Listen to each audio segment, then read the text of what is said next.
सबैलाई नमस्कार। म दीपक साईको तर्फबाट हामी चाहिँ अहिले नेपालगञ्जको उपमहानगरपालिका वार्ड नम्बर 1 को वाटर पार्कमा आएका छौँ आज हैन।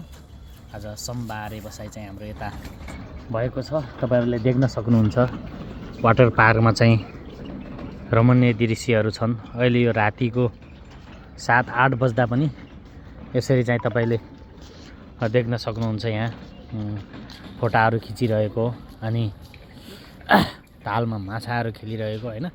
हामी अलि साँझको टाइममा यहाँ बोर्डहरू पनि छन्। तपाईहरुले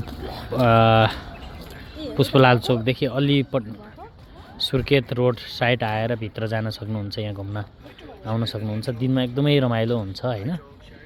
अहिले चाहिँ यो साँझ भएको कारणले चहलपहल अलि कम छ।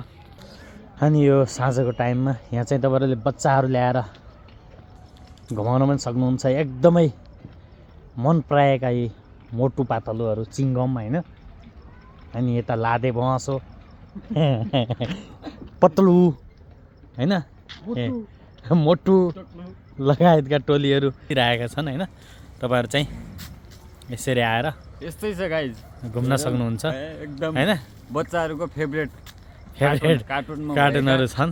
खेलाडीहरू 4 जना खेलाडीहरू रहेका यसरी चाहिँ घुम्ने ठाउँ छ हैन। रमाइलो दृश्य छ। अनि साइडमा तपाईले चटपटे चाउमिन मोमो है हेर्नु टक्कै पानीपुरी लगायतका चिजहरू खाने व्यवस्था पनि छ। अनि यतातिर पुरै लाइटिङ सिस्टम छ हैन। चाहिँ दिनमा आएपछि बोर्डिङ सिस्टमहरू पनि छ हैन।